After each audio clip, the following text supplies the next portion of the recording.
Hello everyone, it's Jim Lynn here. Welcome to episode 26 of Mr. Lynn's Workshop.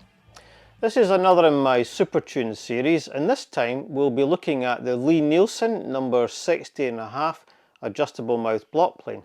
Let's get started. I bought this a long time ago, probably around 2006 or 2007, and since then it's had a lot of use. In fact, I would say it's my most used plane so far. And you can tell that from the amount of dings in the paintwork, the scratches, there's blemishes, there's spots of rust you can see there. The bronze needs a good polish and a good clean. In fact, the whole thing needs a good clean. It's in dire need of a bit of refurbishment and some super tuning. But there is some debate about whether you need a block plane or not. And you have people like Paul Sellers and Rex Kruger, very experienced woodworkers, well respected, and they say you probably don't.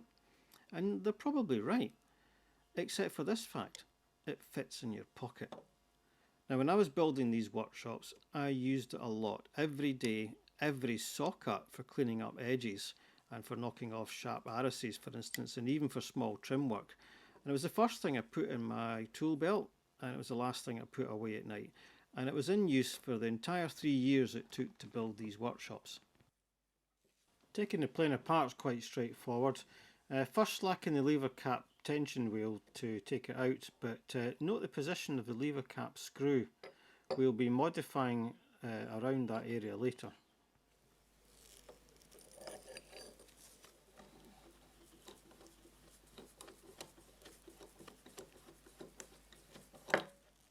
This is the second lever cap screw that I've got for this plane. I bent the first one.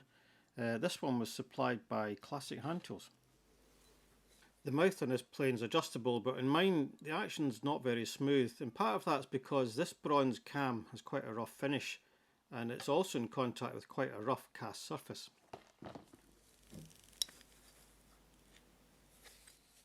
These two surfaces will need smoothing and polishing. I'm taking this threaded rod out because it's easier to clean that way and it gets it out of harm's way.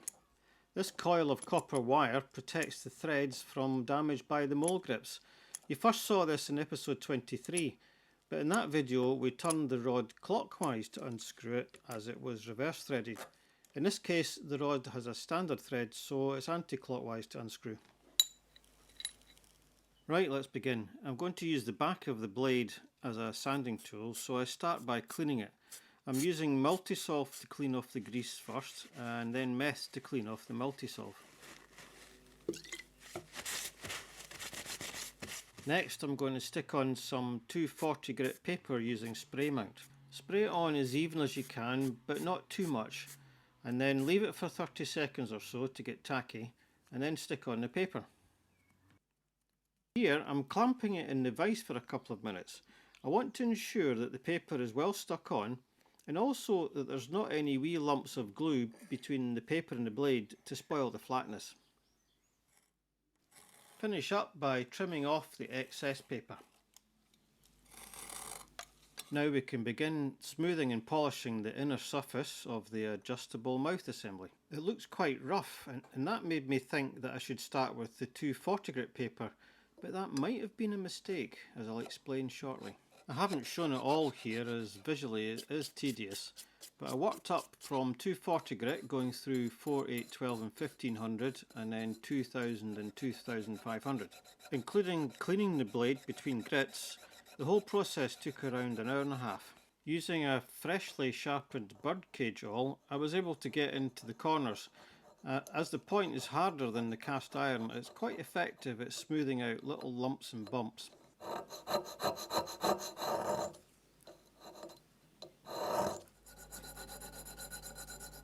Before starting on the finest grit, I removed any sharp edges with the diamond file and the deburring tool. Well, here's the final result. Now, whilst it's definitely smooth and polished and it's more than adequate for our purposes, I'm just not completely happy with it. As you can see, there's areas of mirror polish, but there's still areas of dullness. So those dull areas have to be low spots that haven't been touched by the finer grits. So my theory is that the 240 grit paper is too coarse, and it's creating scores and scratches that are too deep. and then perhaps I'm not spending enough time on each successively finer grit, and of course I can only go in one direction and I'm limited in travel.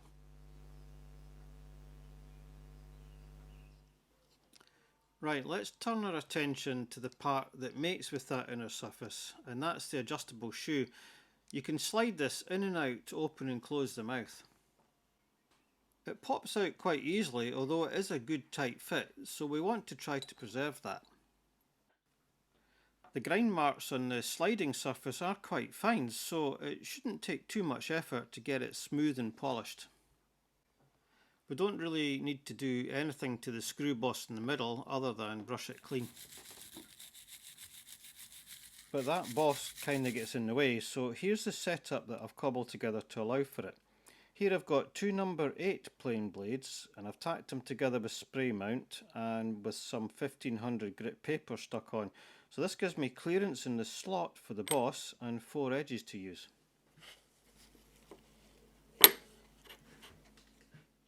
With such fine grind marks to begin with, all I need to achieve here is the high spots knocked off. So I'm using medium pressure on this 1500 grit paper, and I'm rotating the part to keep things even.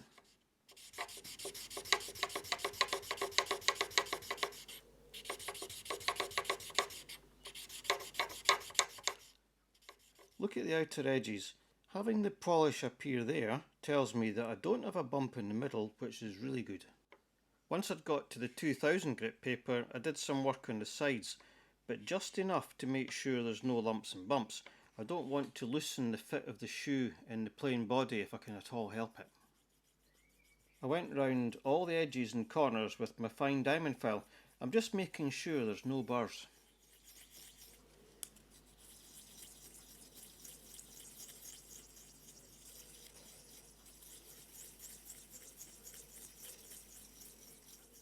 This is the finished shoe, and it's a good example of the concept that we only need to polish areas which are going to be in contact with the other surface. So the dull grey areas here will never touch the other surface, and as they're not show surfaces, we don't need to waste any time on them. Next up is the cam lever. First we'll smooth and polish the working surface, again just enough to remove the high areas, and I'm going to take care not to damage the pin. This time starting at 2000 grit, after a few strokes I can check the initial state of the surface. You can see the slot edges were high. Well, these would have been scraping the mating surface.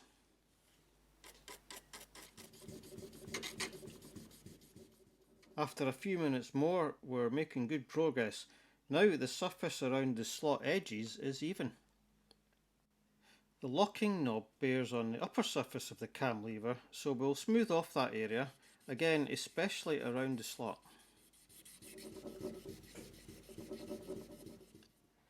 After a few minutes I noticed these little curved marks. Where did they come from? Well, the clue is that they look like part of a circle, so the obvious culprit is the edge of the locking knob. If we have a look with a backlight, we can see that the far side of the locking knob is being raised by the upward sweep of that part of the cam. This means that most of the clamping force is on the other edge, that is the edge nearest us, causing the mark.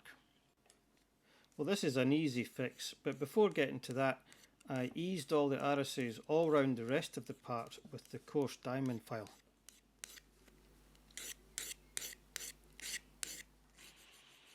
So I started with some 1500 grit paper wrapped around a screwdriver, but it didn't seem to be cutting in the right place. Thinking the screwdriver was maybe a bit too thick, I tried a narrower drill, but it still didn't get into the corner as well as I was expecting. If plan A isn't working, go to plan B.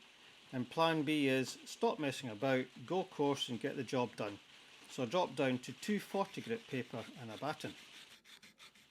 The piece of upturned paper on the right is based on David Charlesworth's ruler trick, and it has two functions. First, it concentrates the abrasion where I want it, and second, it protects the other end of that steel pin. I don't want that to be worn away.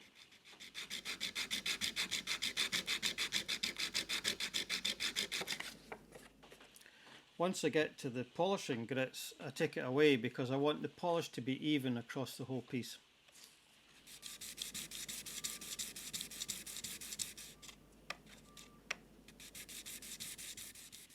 I'm doing a bit of work on the cam slot now, so beginning with easing the edges with the fine diamond file, then smoothing the inner surfaces with some paper wrapped round a drill. Actually, I did begin working that slot with a thin fine file, but that clip didn't record properly for some reason, but I'm sure you can imagine it.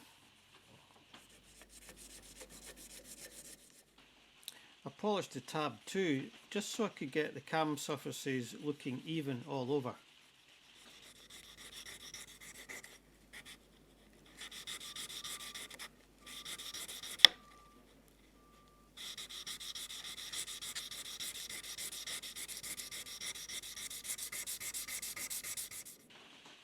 So this is the result so far, all surfaces smoothed and edges eased. You can still see some scratches here and there, but this seems to be as far as I can get with the paper. I'll need to finish off with the Autosol and peacock wax of course, but I'll just leave it at that for the moment.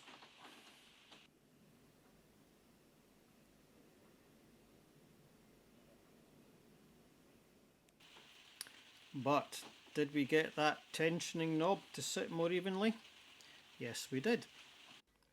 That brass cam lever bears on a painted cast surface, which I began by brushing clean, but what you do next is an all or nothing situation.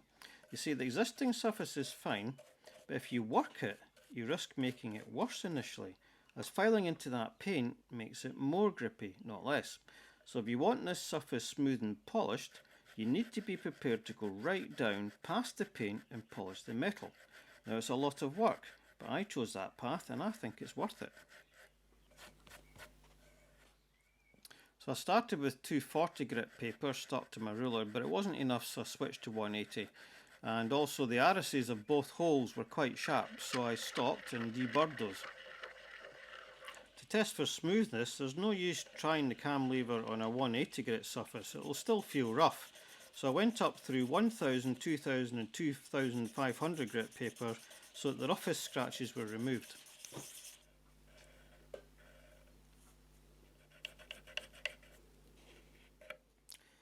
Still grippy and scratchy, and I suspect the black spots, so I went back to 180 grit on the ruler and removed all black spots from the working area. Working up the grits with small tear-offs and fingertip circular motions gives a nice polish. Now there's almost silent and smooth movement with that cam lever. The tension knob doesn't need much work, mostly cleaning and polishing, but I do want to do some smoothing work on this surface, which clamps on top of the cam lever, and this small smooth area at the top of the threaded portion. This little area bears on the inside of the cam lever slot. To work on the tension knob, I'm using my cordless drill setup again, and again with a sleeve of tube to protect the thread.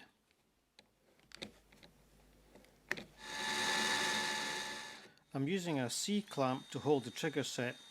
Now I've got 1500 grit paper stuck to the blade, and I've wrapped it around the end as well so that I can polish both surfaces in one setup. I've also got the part turning down towards the tool like a grinder or a lathe, and this enables me to brace the tool on the bench for better control. It doesn't take long to smooth both surfaces with this setup. In this situation I'm only going to use the 1500 grit paper, that's going to be smooth enough. Next I work my way around the knurling using a light touch with the brass wire brush.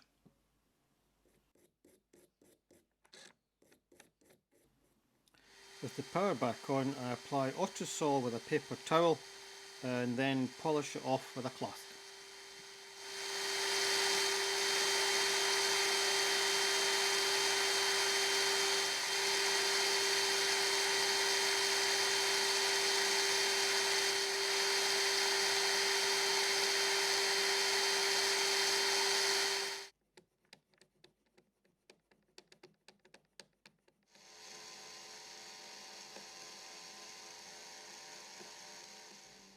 Then I finish off by doing the same procedure again, but this time with the peacock wax.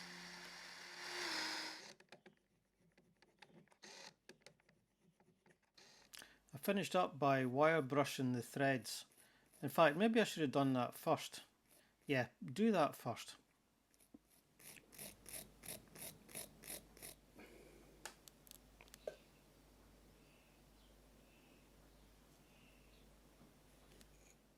Because then you wouldn't have scratches all over the bit you've just done. So I left it over the weekend and then polished it again. I used 2500 grit paper, then Autosalt, then wax, but even after that there's still some very fine scratches, but at some point you've got to stop and move on. Moving on to the blade ramp, if that's what it's called, I begin by brushing out the old wood dust.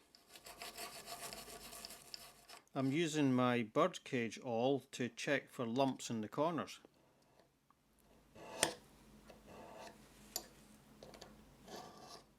I didn't find any. I took the opportunity to make sure the screw hole is deburred as well. I started off with some 800 grit paper stuck to the blade and just did a little work just to see where it's touching the ramp. It's not that easy to see, but the wear isn't even. After quite a bit of work with 400 grit paper, it became clear that there's a deep hollow in the centre near the mouth.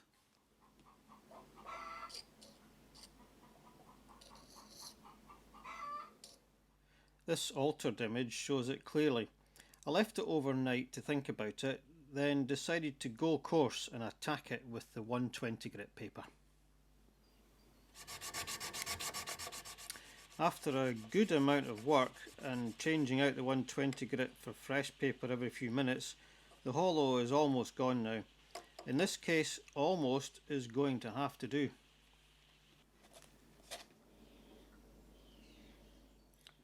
To try to reduce the streaky look, which is caused by only being able to work in one direction, I worked my way up through every grit I had.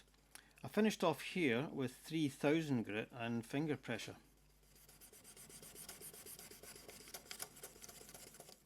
Although it still looks rough, it's very smooth to the touch and it's easily adequate for our work. That front area benefited from fingertip work and going in multiple directions, and there's no evidence of streakiness there. I think I'll experiment with that technique in the future, probably starting from around the 1000 grit point. The only thing that concerns me is preserving flatness where it counts, but I think the fine grits are removing so little metal that that shouldn't be a problem. Well, we'll see. Coming up in part 2, some first class top level health and safety tips, and why on earth would you drill a hole in your workbench? Well, thanks for watching everyone, and I'll see you next time on Mr. Lynn's Workshop.